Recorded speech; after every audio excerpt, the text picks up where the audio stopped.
Hello mga kaidol, magandang umaga sa inyo mga kaidol.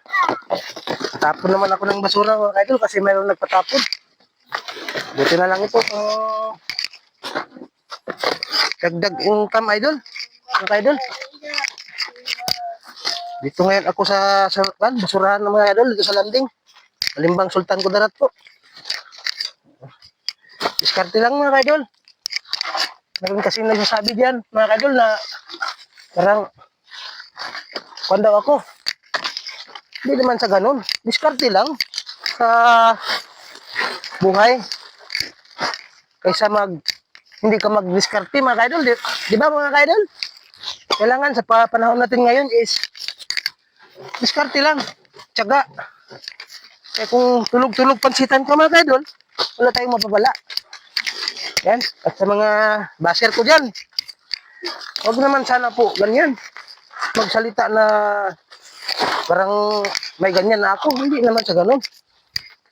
Diskarte lang tayo. Importante, lumalaban tayo ng parehas. Diba mga kaidol? Hayaan nyo mga kaidol. Hindi ko naman yan sila pinapansin mga kaidol. Yung mga nagsasabi na ganyan. Ang sa akin, naghahanap buhay ako ng maayos mga kaidol. Kahit ano pang gawin nila, wag lang nila ako saktan. Hindi lang nila ako saktan mga kaidol. Wala mang problema yan. Kaya idol, mga kaidol, sinisingil ko sila ng 20 per sako kasi bubuhatin ko pa doon sa malayo kasi hindi hindi mo bubuhatin palayo mga kaidol. Magagalit yung nagbabantay dito kasi may stock dyan. Kaya sabi nila, bubuhatin lang papunta doon. Oy, matunog ka ha! Psst, tunog ka. Ako lang. Huwag ka lang magsali. Baka may matinik dyan. Yan ang bahay ko mga kaidol. Oh. Yan yung pinatatawanan nila. Para daw akong hindi naman sa ganun. Pinoy tayo eh. Diba mga kaidol?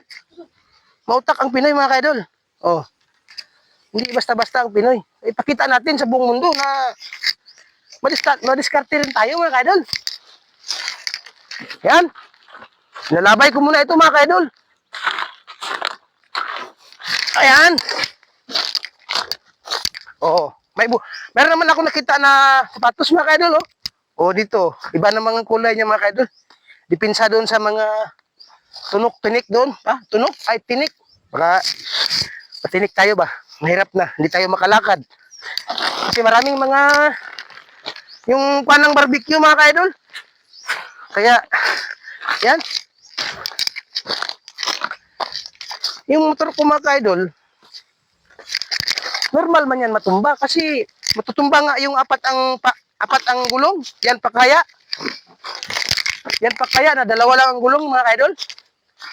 Matutumba lang ako nito mga kaidol pag hindi nagsabay yung pasahero na magbaba.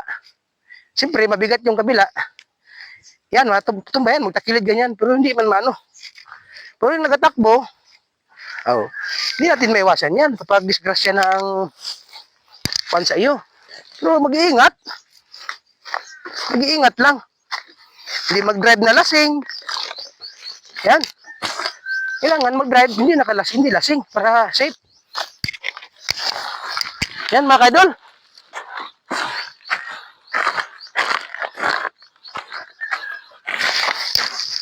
Buhay-buhay lang.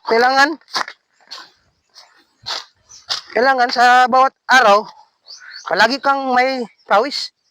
Kaya kung wala kang pawis, hindi makalabas, parang mahina yung katawan mo. Ganyan ako mga kaidol, hindi ako gusto ko yung palagi ako nagasingot yung araw-araw. Kasi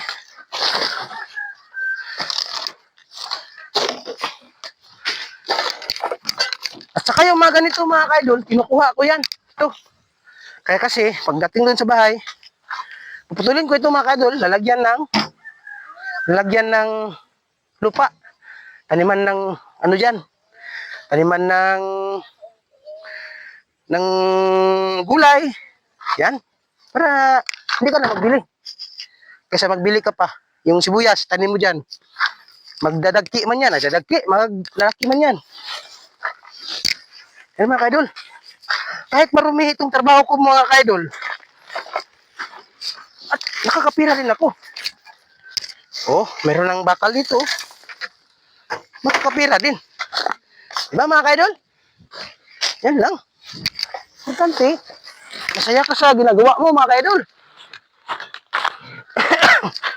Hindi ka tulog-tulog pansitan. Pagkatapos ito mga kaidol, maglalaban na naman ako. Kasi, para sa mga anak ko.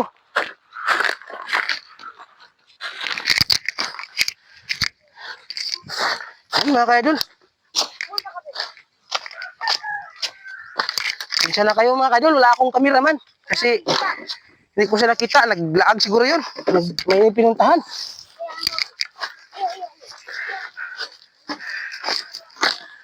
Ay, nako. Yan talaga ang buhay mga kaidol. Ha? Ay, sige, gaano siya na, laban na nyo. Ito po, basurahan namin dito mga kaidol, oh. Ito po. Yan mga bahay ko mga kaidol, oh. Hindi pa ako nakakuha ng mga lalabanan ko.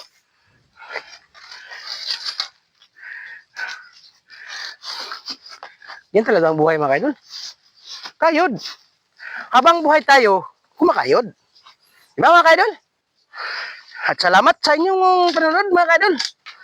Hanggang dyan lang po. Kasi parang mataas na yung video natin. Bye-bye! Salamat po!